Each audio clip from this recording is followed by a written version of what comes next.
Aquí, insisto, e perdonade o pequeno retraso que estamos nunha comisión, dúas a vez, realmente. Bueno, con esta rolda de prensa...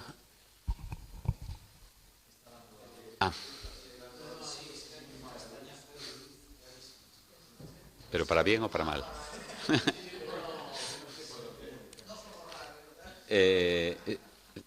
Muy alto. Miren, espera, ¿me puedo colocar? Así, ¿no? ¿Sí? Quedaba bien ese rayo así. Solo había que fumar un poco, echar un poco de humo y entonces ya era perfecto.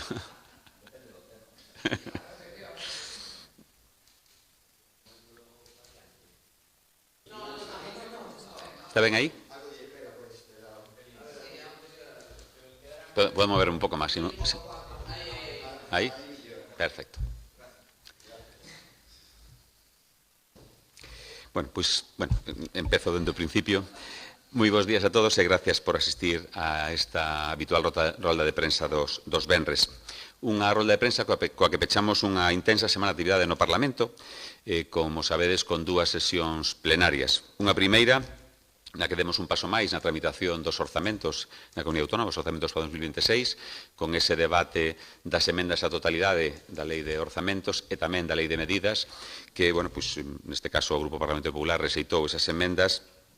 Ora o traballo céntrase, como é lóxico, na ponencia para debate en comisión e para debatir as emendas parciales e tratar de chegar ao maior acordo posible cos grupos parlamentarios. Co obxectivo, efectivamente, de que os orzamentos acaben tramitándose nestes días e que, ao remate do mes de decembro, teñamos, unha vez máis, e van xa 17, uns presupostos para que o 1 de xaneiro de 2026 podan empezar xa a executarse como vimos facendo, insisto, nestes últimos anos. Ademais deste pleno extraordinario do pasado luns, tamén celebramos ese pleno ordinario coa comparecencia da Conselleira de Política Social para informar sobre o avance na igualdade e na loita contra a violencia de xénero en Galicia, coincidindo ademais, por suposto, con ese día 25 de novembro, Día Internacional da Eliminación da Violencia contra a Muller, que teremos a semana que ven.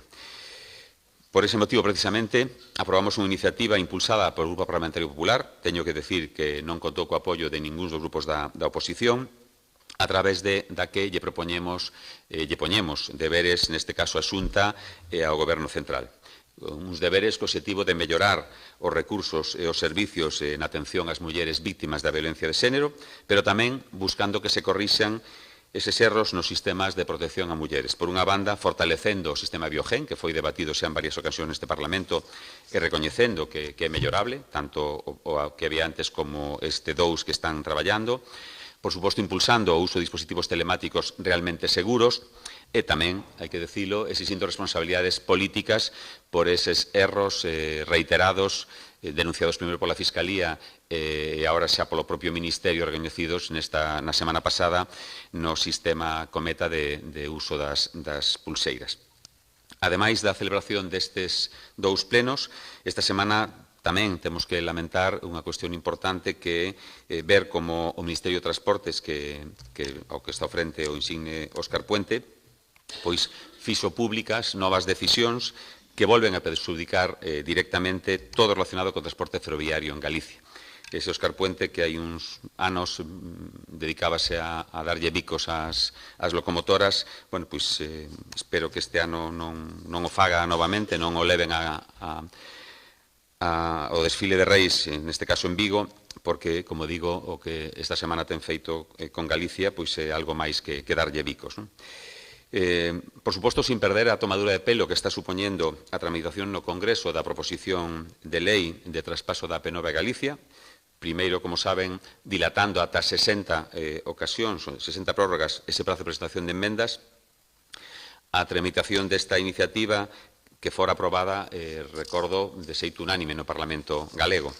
E agora, coas emendas presentadas polo Grupo Socialista, negando esa transferencia de titularidade, que era o que decía esa emenda conxunta, e reducindo na súa proposta que Galicia poida participar na xestión da autopista. a cambio de que aporte fondos económicos para cubrir o custo das rebaixas dos peaxes ou das medidas de autoestrada. É dicir, descafeinando completamente a proposición que saliu, como decía, por unanimidade neste Parlamento. É unha proposta a do Grupo Socialista no Congreso dos Diputados totalmente allea ao que se aprobou aquí por unanimidade e, dende logo, dende o Partido Popular non estamos dispostos a asumir esa proposta. Estamos moi pendentes, por suposto, da posición final, tanto dos socialistas como do Grupo Nacionalista, do Bloque Nacionalista Galego, neste caso no Grupo Mixto no Parlamento, capaces de volver a facer unha vez máis aquilo que estamos moi acostumbrados, a decir aquí unha cousa e decir totalmente a contraria en Madrid.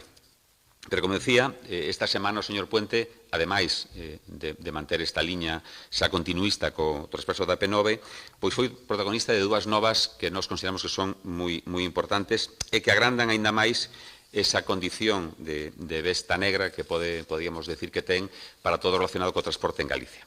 A primeira cuestión foi o anuncio de que no mapa da alta velocidade ferroviaria española, o que denominou AV350, pois, precisamente porque esta vai ser a velocidade que ele estima que teñen que ter os trens en todo o territorio, bueno, pois, todo o territorio, menos unha parte norte de Galicia, que queda fora desa calificación, especialmente esa prometida e anunciada variante de Cerdedo.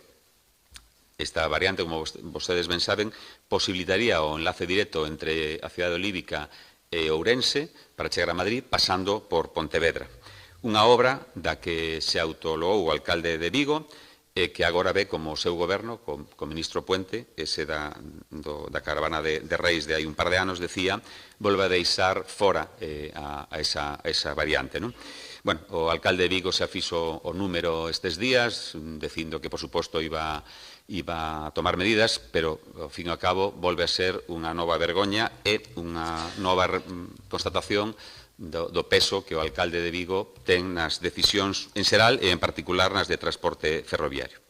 Falaba de dúas noticias. Esta é a primeira. A segunda problemática é, tamén coñecido nesta semana, o retraso de máis dun ano do estudio informativo da coñecida como Saída Sur para a conexión con o Porto. Proxecto que, segundo, insisto, coñecemos esta semana, se retrasa cando menos ata 2038. A consecuencia da incompetencia, dende logo, dun goberno que non é capaz de levar adiante ningunha das obras que promete. Un retraso nas que seguramente moito ten que ver, como non, esa ausencia de orzamentos e, sobre todo, a carencia dunha planificación rigorosa do transporte ferroviario en España.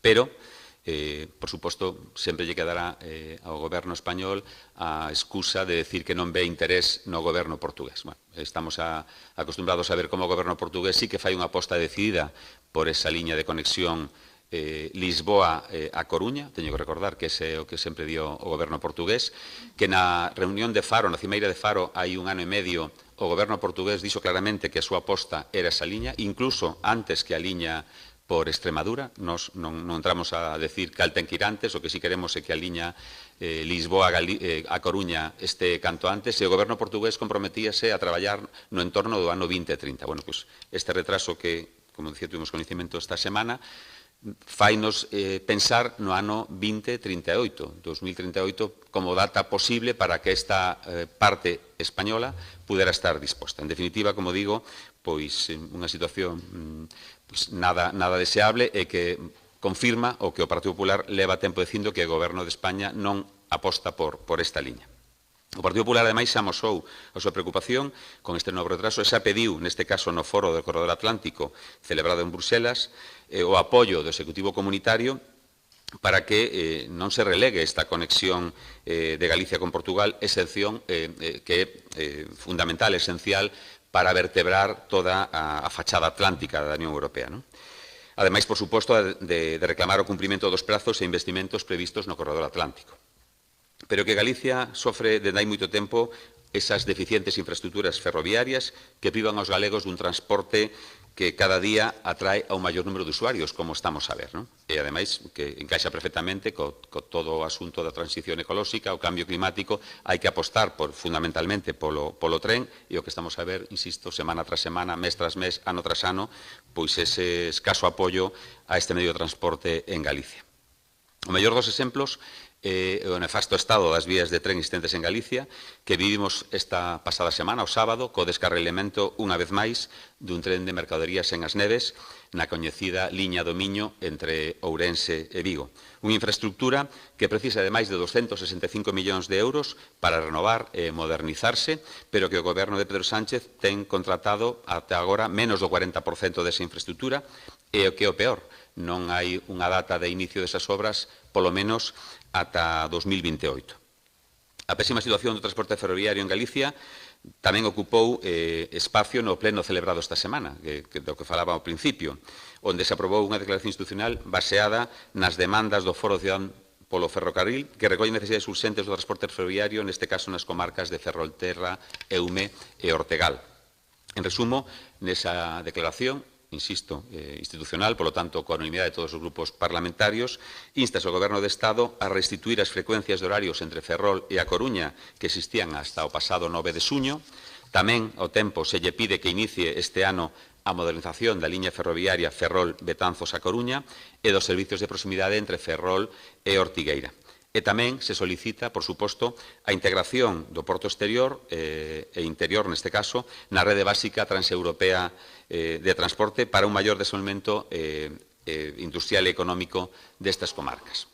Eu engadiría tamén a situación que xa se denunciou neste Parlamento e no Congreso dos Diputados da situación, decía, da estación intermodal de Ourense.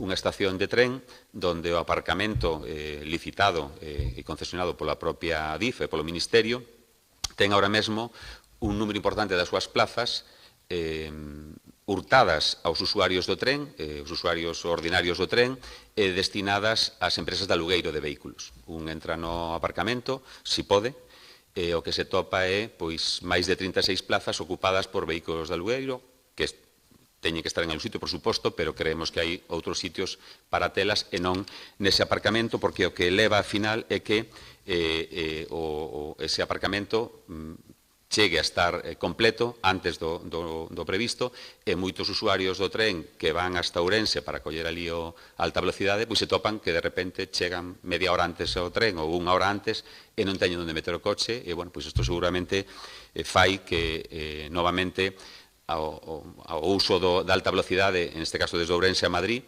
pois non sexa ás veces a primeira opción porque hai que engadir ao tempo de desplazamento pois o tempo de buscar aparcamento, insisto, porque o aparcamento de Adif está ocupado por empresas de alugueiro de vehículos, non? Como se pode comprobar, decía, a situación do transporte ferroviario en Galicia, tanto de persoas como de mercadorías, deixa bastante que desexar. Pois creemos, efectivamente, por ese desleixo do goberno de Pedro Sánchez hacia Galicia e hacia os galegos. Por este motivo, no Grupo Parlamentario Popular imos traer a este Parlamento unha batería de iniciativas para exixir ao Goberno Central que poña remedio con cartos e con actuacións e con planificación, moi importante, o abandono que Galicia sufre nesta materia. Vamos a facer unha iniciativa tanto no que ten que ver co impulso da saída sur de OAVE en Vigo como con enlace coa fronteira lusa, insistir, porque xa saben que isto se truxo varias veces, pero vamos a insistir nesa liña a raíz deste último retraso que coñecemos. Tamén vamos a traballar nesa mellora da liña conexión ferroviaria entre Vigo e Ourense, da que, como decía antes, hubo este accidente esta semana. Tamén vamos a insistir na chegada efectiva da alta velocidade ás cidades de Ferrol e Lugo, tamén discutido xa neste Parlamento, pero na que non vemos ningún tipo de movimento, ou a construción da conexión do AVE entre Vigo, Pontevedra e Cerdedo, clave, como decíamos, para completar o mapa de alta velocidade en Galicia. Por suposto, sin esquecernos de todo o que ten que ver coa mellora do servicio que presta na actualidade aos usuarios do AVE Galicia-Madrid, máis prazas, máis frecuencias, menores custos para facilitar ese desplazamento dos galegos non só cara a capital de España, sino tamén a outras cidades como Zamora ou toda a conexión que permite esta liña. E, por suposto, como decíamos, tamén insistiremos, xa se fixo no Congreso dos Diputados no mes de xuño do 24, reiterouse este mesmo ano no 25 e volvemos a insistir no que ten que ver coa situación do aparcamento da estación intermodal de Ourense. En definitiva, como digo, pois, iniciativas para volver a insistir no que o Grupo Parlamentario Popular considera como clave no transporte ferroviario. Todo o que ten que ver coas mercancías, cos pasaxeiros, coas liñas que existen, coas liñas que están pendientes de desenvolver e, sobre todo, pois, con ese desleixo que o Goberno, seguramente, entre outras cousas, porque non ten presupostos dende hai varios anos, non como Galicia, que, como decíamos, volvemos a ter por 17 ano consecutivo presupostos para iniciarse o 1 de xaneiro, e, dende logo, o Goberno galego pode planificar obras e infraestructuras porque goza dos presupostos. Evidentemente, vemos o que ocurre, a pesar do que diga o Goberno central que se pode gobernar sin presupostos, pois co ferrocarril en Galicia temos un claro exemplo, e senón que demostren o contrario, de que sin presupostos é difícil facer o que se promete e, sobre todo, o que convén aos galegos e as galegas. Pola miña banda, máis nada, e a vosa disposición para as preguntas que podes ter.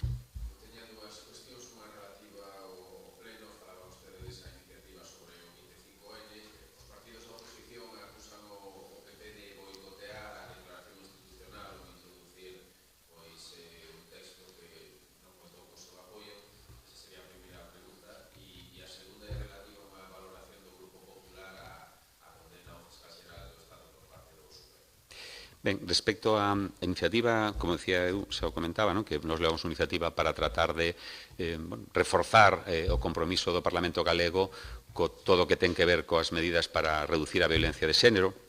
Eu creo que calquer persona de boa fe neste contexto non pode, nesa situación próximo a 25N, non facer ninguna referencia ao que está a suceder cos mecanismos dos que xa estamos dotados, non? Ben sexa Biogen ou ben sexa o sistema Cometa. A iniciativa do Grupo Parlamentario Popular introducía unha referencia a esa situación. Nos parece de recibo que neste contexto, insisto, onde hai moitas mulleres e onde o propio Ministerio de Igualdade a semana pasada advertiu do fallo das pulseras, nos parecía que unha iniciativa ambiciosa que quere que realmente as cousas muden, pois non se pode obviar, non, ese tema. Bueno, este foi un dos motivos fundamentales do desencontro co resto de grupos que, na liña do que comentábamos anteriormente, que vemos pleno tras pleno, cousas que aquí dicen ou sosteñen non son capaces de leválas a outro sitio.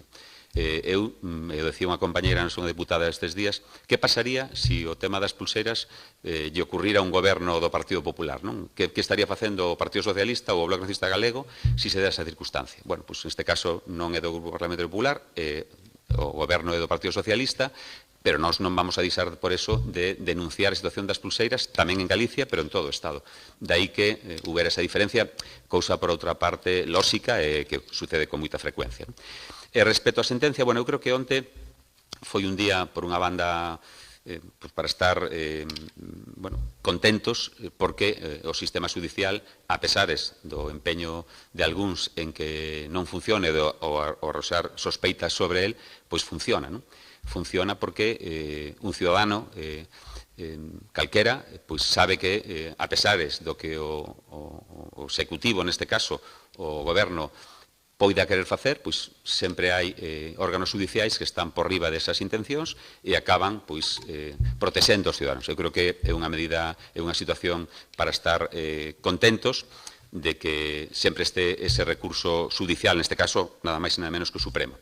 Pero eu tamén creo que é un día pois para estar tristes porque precisamente hai unha institución que teria que estar allea á política que intentou pois tomar medidas, tomar accións que escapan claramente do seu contido e, dende logo, escapan claramente da separación de poderes que, de momento, pese ao que algúns lles poda pesar, rise no noso Estado, no Estado de Dereito.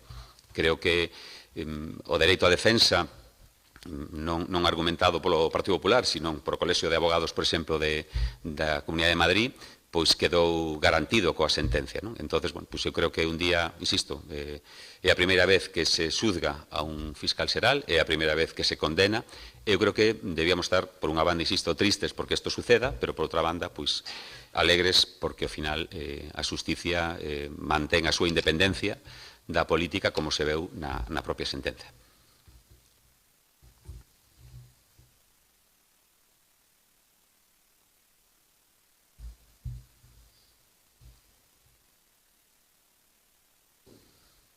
Muy bien.